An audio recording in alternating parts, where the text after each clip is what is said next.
This is On The Wire, Racing TV's podcast for the best racing previews in association with Bar One Racing.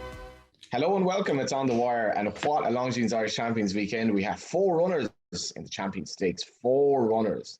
I only wish I owned a horse that I'd entered a long time ago to pick up 5th place. It's Johnny Ward here with Fran Berry and John McDonald at Bar One Racing, and we're going to hear from Seamie Heffernan ahead of the bumper book of rides over the 2 days. Obviously, we're recording this Thursday, so we only have access to Saturday's rides. We'll also go through the naps last weekend, which went well. There's only one place to start, Johnny Mac.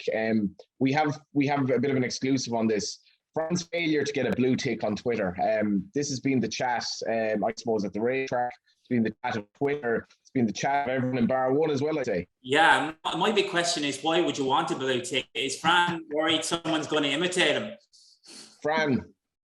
Well, I was invited to get verified, so I did led me down a pathway where I had to give my details, and everything was going smoothly. And then they sent back and said, "I'm not a notable." I can't remember the words, notability or not. Anyway, so there you go, declined, and so we're back to the real life. Yeah, don't worry that you can't remember it, because we actually have a screen grab of it here, and I think it is worth actually bringing it up.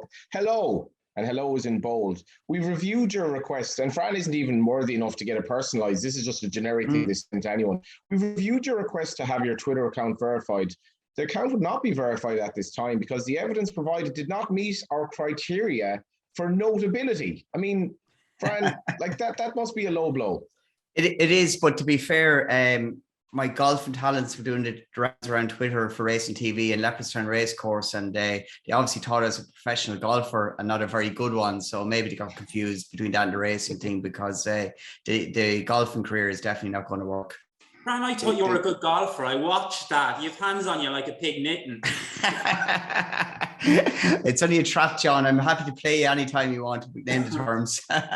Yeah, we might have put a friend next week playing golf, but there is a help centre there. You can visit the help centre if you want to get the blue tick. We're going to have a lot of Champions Stakes memories now very shortly, but let's look back at the naps from last week. Got to start with you, Fran. It's always good when you tip a non-runner, Hazia, who was in season.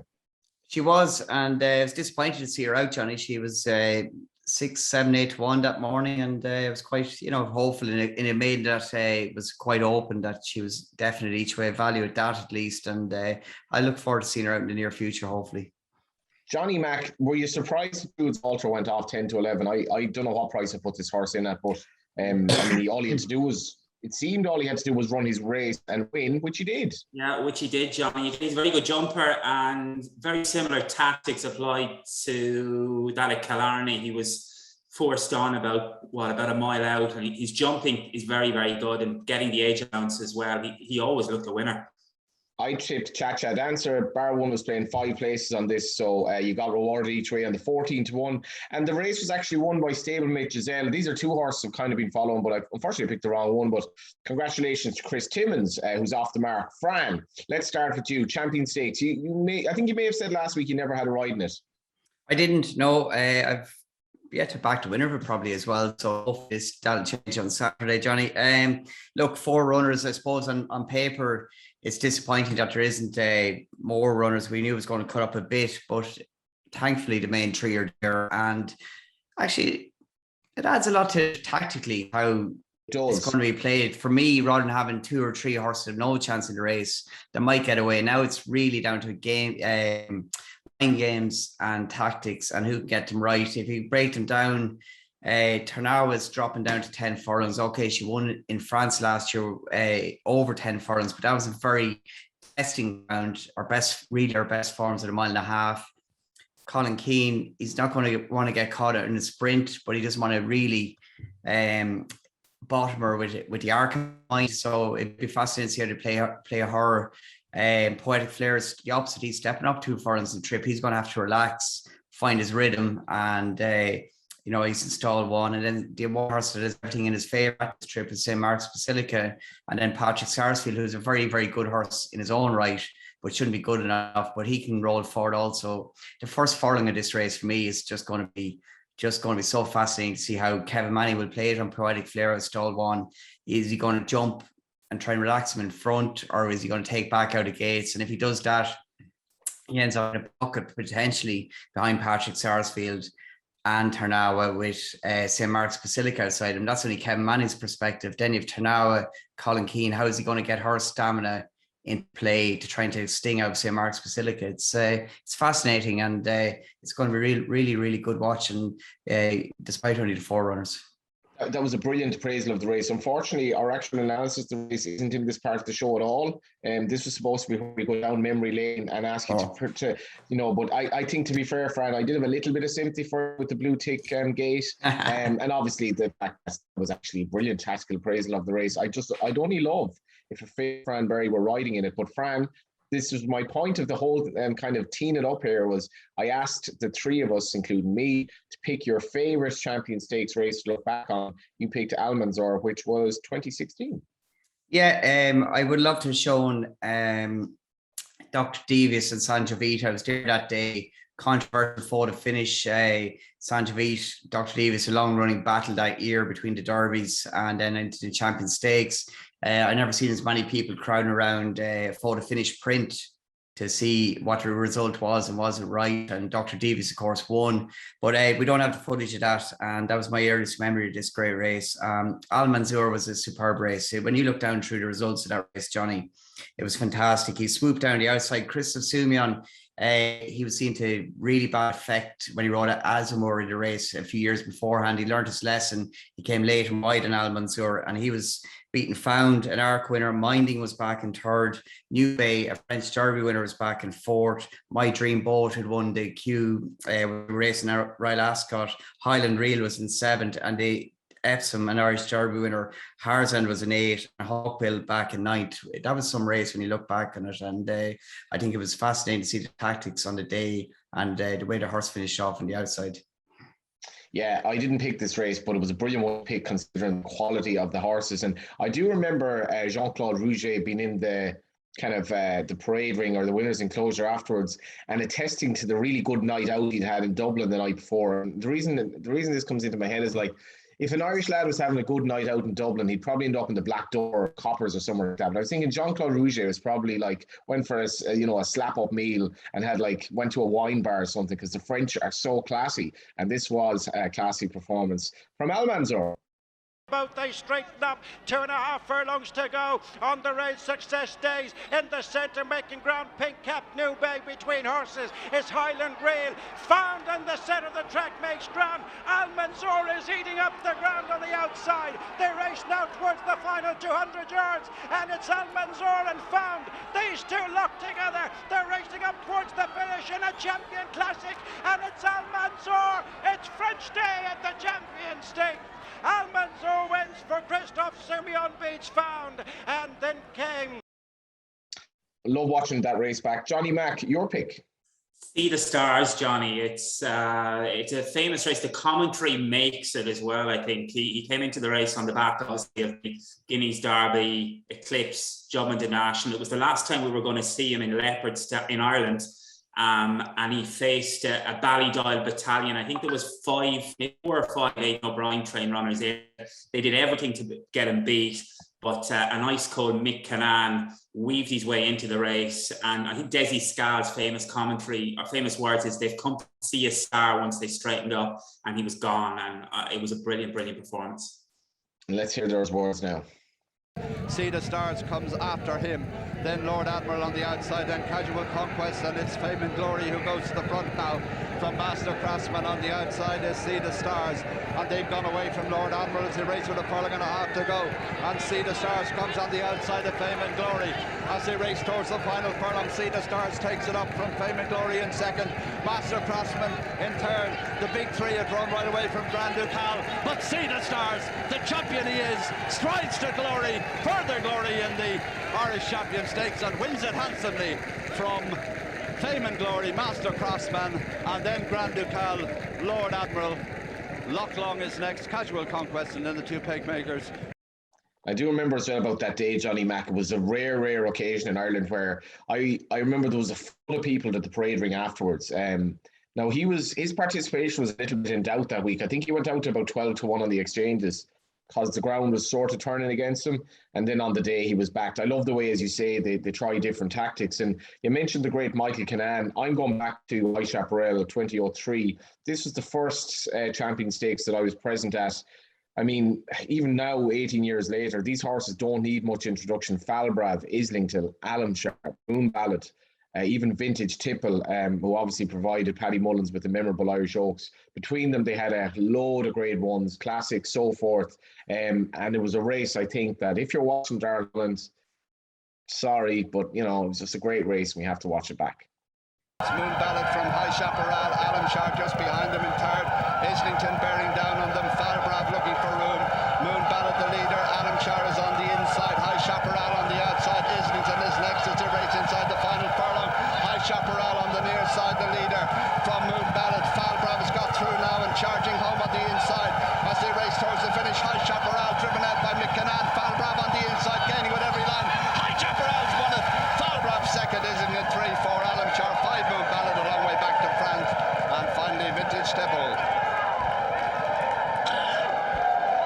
A rousing battle for the Irish Champion Stakes, and it's gone to number 2, High Chaparral. I love that race, Fran. I don't know if you have memories of it as well. Actually, a couple of interviews with Mick Kinane for Racing TV for the Friday Club, and we had a great chat about it last year. And masks are very popular at the minute, but make sure to wear a mask in Leopardstown that day because you're of the Champion Stakes anyway. So that's the best mile and a quarter horse in the world with a 1.5 mile horse. Just pure local knowledge, tactical awareness, and going just to the point of the law as regards tightening up and keeping lads honest. So it was a fascinating race, and it was an all-time. I can see why you picked it. Yeah, and I obviously High Chaparral then went on to Dead Heat with Joe Hart Breeders' Cup, and what arguably is my second favourite flat race of all time. But let's get right into it. So we've 8 races at Leopardstown, and we're going to look back on the Matron and the Champion Stakes from last year as well, when it was behind closed doors. None of that this year. We have a decent enough crowd attending, and let's get straight into it. We'll then briefly chat about the Ledger and Sunday's action as well. Obviously, we don't have the race cards for Sunday. We can speculate as to what's running. Right, straight into it, Johnny Mac Lullaby. She made her debut very, very recently behind Magical Lagoon and another fellow Galileo in Albula, who I thought was a good thing. I think was matched at 101 in running, but was beaten 3 parts for length. But many eyes were drawn to Lullaby in fourth. There was a typical Seamie Heffernan ride first time out, and we will hear from Seamie shortly. But this was just a beautiful introduction, and she's actually down in grade here, strangely enough, on her second start. Yeah, she's clearly a horse they think plenty of. Threw her into Group 3 company on debut, and she did really catch the eye. She was green early. She missed the start and made good headway. Aidan O'Brien had quite a few entries in the race. I think he runs a couple, but yeah, if she can build on that first run, and you'd expect she will, coming from Ballydoyle, she will be a big player. Fran? I'm very interested. 2 horses that form ties in obviously very well together is Limited Degrecio, trained by Paddy Toomey. Very good winner, stable debut over this course, over the 7 furlong trip, and it looks really good. Bye connections, had 2 runs for previous connections, and I thought she was very, very impressive from a wide draw to turn of foot she showed that day. Corvigula, who reopposes, she went on to frank the form afterwards when winning at Roscommon with her penalty, so the form got a boost, if you like. But I think Limited Degree, sure, there might be a bit more to come from her, and it could be the first of a big success or big weekend, if you like, for Paddy Toomey. We've got Birds Galore in the Matron and a couple of interesting runners to come out over the weekend. Yeah, and Corviglia obviously reopposes as well. I was speaking to Jim Bulger during the week, have an article online about his return to racing. It's his first time racing since the start of the pandemic, actually, Saturday, which will be interesting.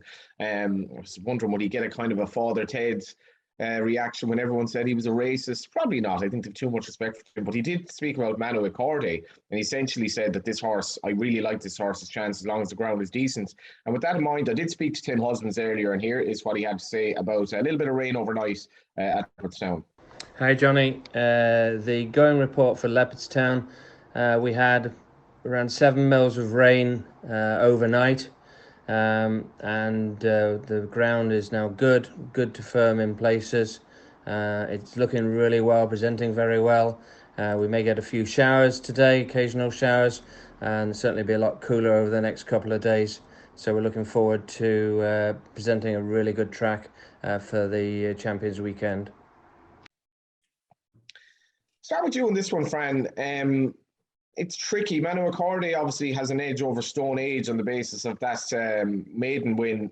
Obviously, a load of unexposed horses here. Ger Line strongly represented. He's had a very good year. He has a lot of nice 2-year-olds. One horse here by Wotton Bassett, Atomic Jones. Wotton Bassett, obviously, the sire of Almanzor. And also Once Upon a River by Churchill. And I suppose the form pick in the race is Maritime Wings, who was just second, albeit well beaten by Point Lonsdale last time. Yeah, it's a really good race, Johnny, and you can make a case for any of them. I suppose which ones take a step forward. Absolute Ruler was very good when winning first time out in Dundalk. He could be a nice prospect. Gerline's pair, both nice horses in their own right. John Baptist, he might have benefited from a pace collapse and winning on debut at the Curragh, but that said, he's entitled to improve. He's got a good draw in stall 3. Manu Cord, he's interesting. They've backed him every day he ran. The first 2 days, he was backed into favouritism. He flopped. Then he came out and won third start at Leopardstown. Didn't run as well on soft ground, but back up to a mile on good ground should suit him well. But there's only one horse I really like in this race, and I'm hoping he's going to be some bit of an each way price, is Buckaroo. I think I was very taken by him in Galway. I was in the paddocks for racing TV, and if you had to pick a horse to bring to Galway, this would not be the unit he'd be bringing. He's a big individual. I thought the track would be against him. I thought Stone Age would be better suited to the track on the day. But Buckaroo had Stone Age in his sights all the way throughout. He's very much in his comfort zone. He was just a bit green inside the last 150 yards, but he battled on well to win by neck. And I think there's plenty more improvement to come, and he'd have learned a lot on that occasion. And I think he'll take quite a bit of beating, but I'd be hoping to get a little bit of each way value given the depth of the race. I actually stupidly backed him on debut, which you usually shouldn't for Joseph Bryan horses, purely on his looks. Little bit of a risk, Fran, calling the horse Buckaroo. Like, I mean, if he unseats, I mean, kind of preempted it a little bit. Yeah, but he can go and have a career then as game, can't he? Like, so it's and you might have your blue tick by then. Johnny Mac, any thoughts on the race? Any thoughts on Buckaroo? Any thoughts on Fran and his quest for the blue tick? It's going to be a good betting race, Johnny. I'd say lots of horses with plenty of potential there. They've shown lots on their first and second start. Atomic Jones, Gerline's horse, won a maiden. They all finished in a bunch, but Ger has done well with his juveniles this year. Point Gellibrand was second of Joseph O'Brien. Sharp Bay third. He could go well. Atomic Jones of Sean Jones. Yeah, and in fairness, I think in this race, Look and Run will be a part. Let's look at the matron now. And we before we look back on last year's winner, Champions Elysee, a great day for John Murtagh. Some of the winners of this race: Timarida, Soviet Song, Attraction, Red Evie, Lush Lashes, Lily Langtree, Alice Springs, Lawrence, and last year's winner, which was Champions Elysee. On the outside is So Wonderful with New York Girl, Wild's Dreams, Valeria Messalina, Fancy Blue with plenty of ground to make up. Champions Elysee is staying on powerfully down the outside. Racing inside the final furlong, Know It All from Peaceful. Champions Elysee, Albina's on the rail, and Champions Elysee on the near side pounces for Johnny Murtagh. It's a dream. Champions Weekend, winner for Johnny Murtagh, Champions Elysee. And Fran, Champs-Élysées, Julie rocks up. Actually could be a big price there after being touched off the Curragh last time. You'd imagine this horse, as much as she hasn't had a great year, this kind of has been her plan. Yeah, to a point. She's definitely bounced back to form her last run. She had a rough trip in the race Newmarket, the Sun Chariot, wasn't it? And ran very well in the Curragh over the 9 furlong trip, and good draw in stall 1. Theoretically, if it doesn't get too messy down the rail. Look, she's probably a bit of value at the current price. I think about 10-1. This race though, Johnny, there's only one genuine Group 1 horse in it, and it's the favourite Mother Art. She's as tough as nails. And she's in a different league, I think, to her opposition. With the greatest respect to them, they're all fillies you'd love to own, but this is a genuine multiple Group 1 winner who is taking on Group 3 horses effectively here. And I think a current price of 6-4 is fair, very fair. Pearls Galore Danger, who's done really well for Paddy Toomey. I'm not sure about a mile for her. I think she's very effective at 7.5, and just not convinced she'd get home the last half of furlong. And then you're down to Acanella, who won a Group 3 very well. Champers Elise, we haven't seen her to the same level as last year. Interesting, Billy Lee sticks with opponent plays, but she's going to need rain for William McCreary, and again is a really likeable filly. But to be honest with you, Mother Art is in a different league to these, all things being equal. In a different league, Johnny Mac, that's what we like to hear. Yeah, I agree. Her form ties in with all those top fillies, and I agree with Fran. There might be a bit of each way value. There, likes of Pearls Galore, maybe, or Willie McCreary's fella Epinona Plays. I think many people don't think people might be rushing into play at the short prices. Bookmakers will probably try and get her this Mother Earth and take their chance. There might be a bit of each way value in there. Yeah, that's fair enough. And getting on now to the 210, the Clipper Logistics Boomerang Mile. Jim Bulger, very, very bullish about the well-being of Mac Sweeney. Drops back to a mile, having clearly proven that he essentially doesn't stay. There certainly doesn't stay a mile and a half anyway. This race, starting with you, Johnny Mac, it's a very, very open look to it. I think it's probably going to be something like a 4-1, 9-2 the field type race. Obviously, maybe not obviously, but the intriguing horse is Thunder Moon, but it just hasn't been a great year for him. Yeah, I agree. It looks wide open, Johnny. We've got the Ballydoyle pair there. Nord, who's got good form at handicaps. Jarlines is Maker of Kings. Second last time out over, was it course and distance behind Japan? That was over a mile and a furlong. Excellent one there, Maker of Kings. Yeah, and just looking at the jockey bookings here, we'll say, Fran, Aidan runs Horoscope and Cartoon and Military Style. Ryan Moore writes Horoscope. Yeah, and you can see why in the back of that win at Killarney when he did do well, in fairness, to win that list race. Probably needs to step it up a bit though, Johnny, but at least he's coming here on somewhat of an up. Fev Rover is interested in down the bottom. Richard Fye won this race 2 years ago. She ran extremely well in the Guineas behind Mother Art, and she hasn't had a ground in the Curragh or in Ascot. She's been given a good break since then, and given that she ran so well first up in the Guineas on good ground, I would be interested in her. Billy Lee rode that winner 2 years ago, Space Traveller, wasn't her? Space Blues anyway, and he's interesting jockey booking. Max Sweeney, I'd be trying to take him on all day long if the ground is good or better. He's just, you go down to his record, and he's a horse I like a lot, but look, he's run 6 times on ground with good in a going description, and the closest he's got is 5 1/4 lengths to his opposition. So look, that's for me, he's a fabulous horse with a cut in the ground. He's very vulnerable on good ground. And the great man, Seamie Heffernan, rode the winner of the race last year in Magical. Now it's time to look at the Champion Stakes. And look back at last year, there was no crowd, but there was a magic winner. 2 furlongs to go, and it's Gayat from Magical, and Japan's gone for the rail. Success Armory stays on, racing towards the final furlong and a half. Roll up, it's Magical on the near side, who's trying to exact revenge on Gayat. Armory is on the outside with Success. It's Magical for her second Irish Champion Stakes. Lowers the colours of Gayat. Armory, Success, Japan, and Leo the Fury. Fran, you've actually given a really good appraisal of this. So I'll start with Johnny Mac here. I was tipping St. Mark's Facility go up heavily when we last spoke about this on the basis of price. Aidan O'Brien said he's likely he's only running the race. We'll just look back here, and obviously his unbelievable performance at Sandown when he was last seen.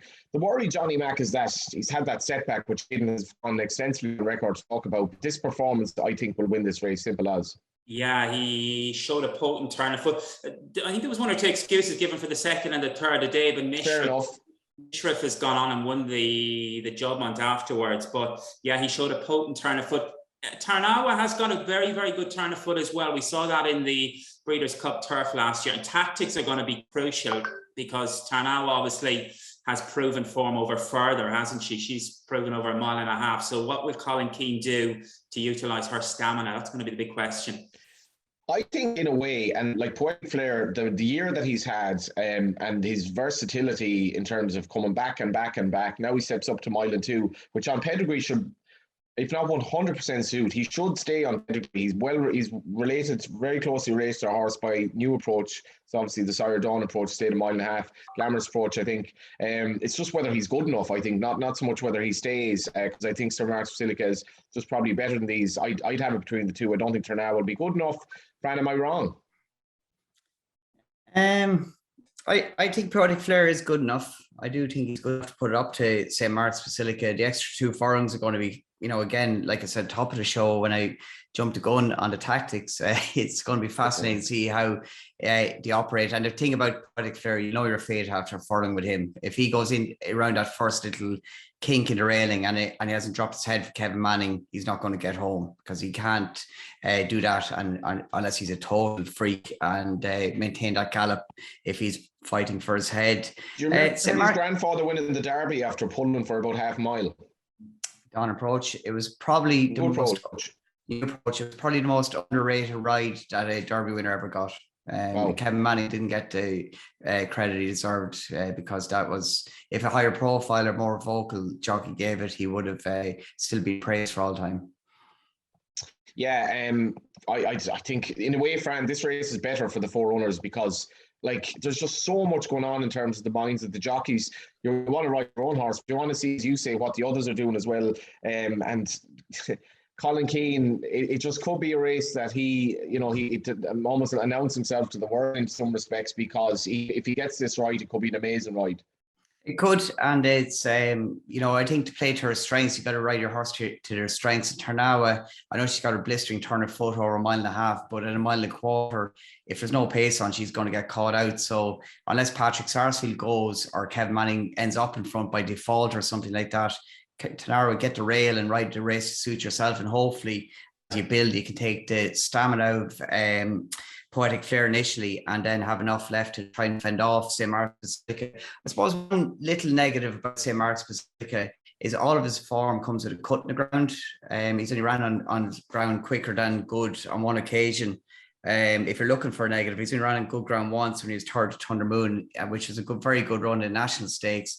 If you're looking for a negative for St. Mark's, it's that the ground is probably going to be good to firm, but for me, it's not an issue. But that's the only little kink I can see in his armour at the minute. I think this trip, this track, everything plays really to his strengths, and I think he's got optimum conditions for him, if you like, whereas the rest of them are all playing at trips they're not quite at their best. You think he'll win? Yeah. Price, Johnny Mac? Around about even money, John. I actually haven't got revised prices down. He was 6-4 during the week, and we were 15-8 Turnau. Obviously, a load of them have come out now, so I'm thinking around about 4-5, maybe. Right, let's kind of wrap up then with we'll have a brief, I suppose, summary of the final 3 races, a quick chat on the very quick chat on the ledger, and a very quick chat on Sunday as well. Starting with you, Johnny Mac, we could be here all day. Inish Free's comeback run obviously was very, very pleasing. He runs in the mile and a half race, which itself is a cracking contest. We have the Patinko handicap there. A very interesting runner for me is Hookup, who obviously she ran a blinder and as Patrick Mullis tried to win the GPT, just couldn't quite manage it, did very little wrong from a bad draw. And a horse I quite like, Riot, in the last race, run off 93, just ran a lovely Irish debut last time at Dundalk over the 6 and steps up and trips. Starting with you, Johnny Mac. Yeah, geez, they're an absolute minefield, Johnny. Emmett Mullins' horse, Crown's Major. Yeah. He's involved in the Patingo. He should be a player there. And Ger Lyons' horse in the Sovereign Pat, Mason, he was second. Was it to Horoscope at Killarney? That was his first run for quite a while. If he came on for that run, he could be there or thereabouts in the Sovereign Pat. Fran? The Paddy Power Stakes, great race. Good, very, very good winner last day. Stepping back up to mile and a half, be really interesting. But you have to say, if Inish Free does take a step forward that you think he should, after that great comeback run behind Earlswood, he is the one to beat. Really interested to see Innisfree out and see how he's come on for the run. I'd agree about Hook Up. I see Ryan Moore's chucked up to ride it out of the Willie Munn's battalion. That says it all to me as regards jockey bookings. Galway, nothing went right and still ran a great race to be fourth, not beaten too far. I do like Crown's Major, as John said, and of the rest of them in that race, I would give Longburn a mention in that he could go forward and he ran well in Galway, but he might just be handicapped to his limit now. And Riot in number 10 in that handicap was a real eye catcher on Irish debut, over 6 furlongs at Dundalk, 7 furlongs on Saturday with a nice draw. He could be the one to beat. Hurricane Lane, yes or no?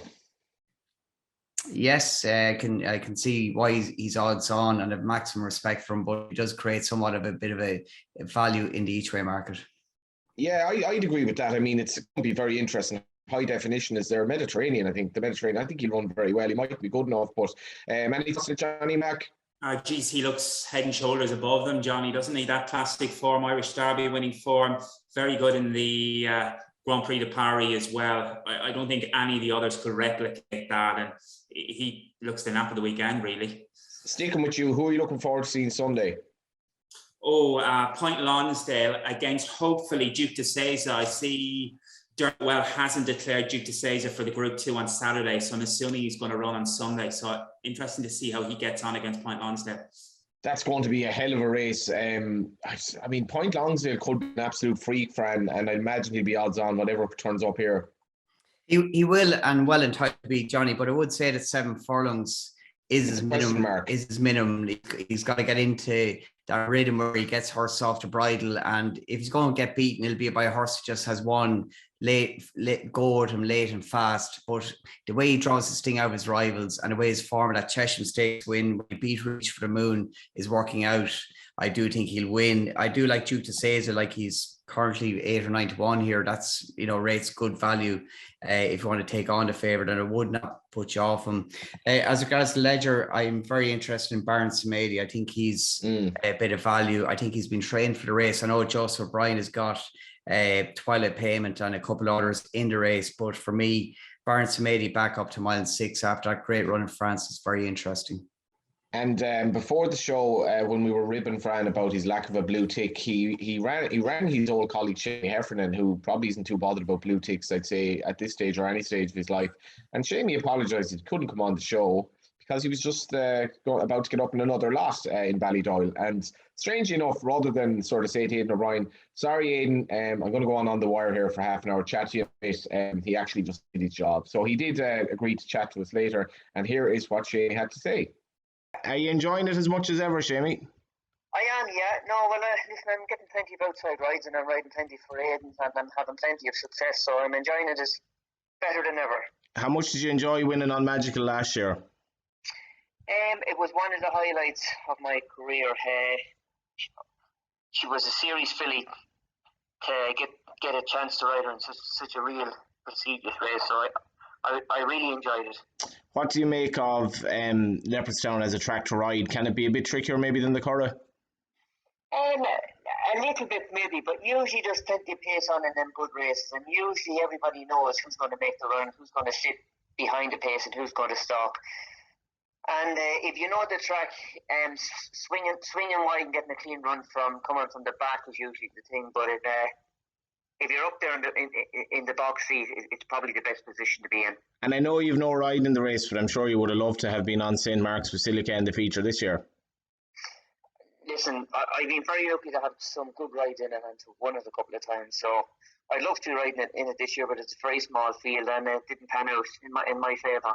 I'm sure you'll be watching it with interest like the rest of us, how it'll work out tactically and so on.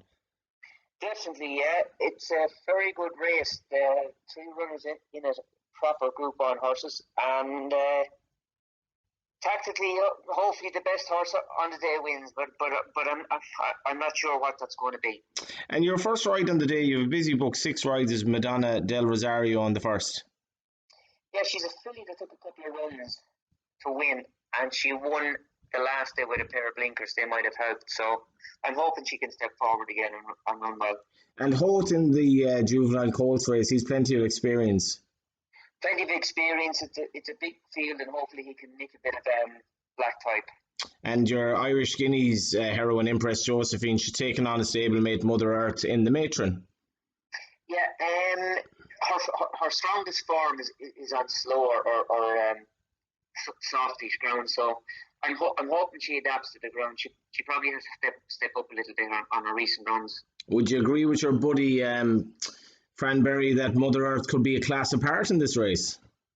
And her form is very strong, and she's a classic winning 3-year-old.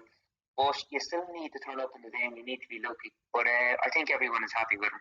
Yeah, Cartoon, who you rode last time at Killarney, he obviously takes his chance too in the Boomerang Mile. Yeah, shows plenty at home.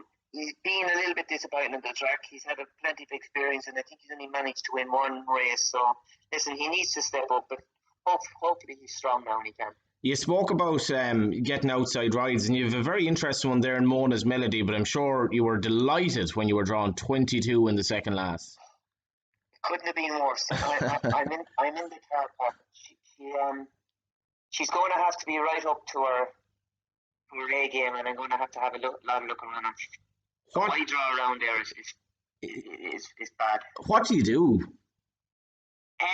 Well, I'm going to have to try. I'm going to have to leave it up to Sam Corner. He gives me wrong instructions. We'll blame him. No, listen. It's a big pot up for grabs, and there's a massive field, but it's not ideal. It's a big no when you're drawing wide. But listen, you never know what can happen. Much better draw and laugh if you want in the Sovereign Path. And just talking about Colin Keane as well, his dad is obviously Ger, who has this horse, and it's been an unbelievable year for Colin, who I'd say you'd argue both of them are two of the gents of the game. Definitely, yeah. Colin,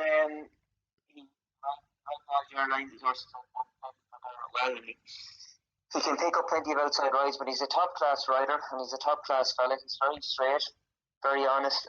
And I'm very lucky to be competing against him every day in, day out. And this lad has a bit of a chance, has he? Yeah, I won a valuable handicap on him a couple of years ago, Galway, and he's had very good runs on soft ground. I think when they're soft in the conditions, I think it's a big plus for him.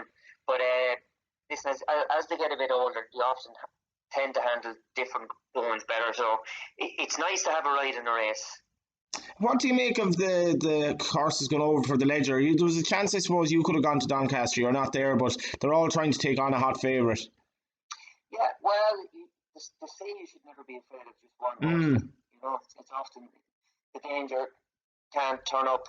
We were in a couple of horses in it that always looked like they were going to stay the trip well. So they're bred to stay and they're fitting well. So I'd like to actually see Wayne win. Would be my choice because he puts in a lot of work on Ballydale. So the one I'd like to see is Wayne Lawrence, right? And you say Wayne, there's so many there as part of that team. Any morning you go there, it's incredible the talent of the jockeys just riding out. That's it, yeah. We're lucky to have the best staff available in the country, I suppose. So I'm just lucky enough to be still there. Finally, then, just how good is Point Longsdale? I'd imagine you wouldn't, Ryan Moore will probably be riding him Sunday, but I think everyone's looking forward to seeing him in the Vince O'Brien Goff's National Stakes. I rode in his maiden win and he won 8 lengths. And, for any 2-year-olds win 8 lengths up to Canada, they have to have a high level of talent, but his second run was in Ascot where he won on slow ground, and actually anytime he's gone to the track, he's beaten everything he's put up against. So he's a very straightforward, beautifully bred, beautiful looking horse with a lovely rhythm. And you were saying as well you have some other nice 2-year-olds to come maybe later in the year. Yeah, we've plenty of very well bred horses, and there's plenty of them there. So hopefully now they'll be out soon and we can see what they do with the track. Hugh Hefner, obviously, he went on for a long time in his walk of life. How long will the Hef from County Kildare go, though? I can tell you, I'm looking on the track as long as he was around. But as long as I'm enjoying it and as long as I'm getting the support, I'm getting paid to do something that I really like doing. So, listen, I can count my lucky stars. You're a lucky man. Thank you very much. Thanks a million, Seamie. Cheers. Thanks again. I'm much appreciated, Seamie. Cheers. Bye-bye. Bye-bye.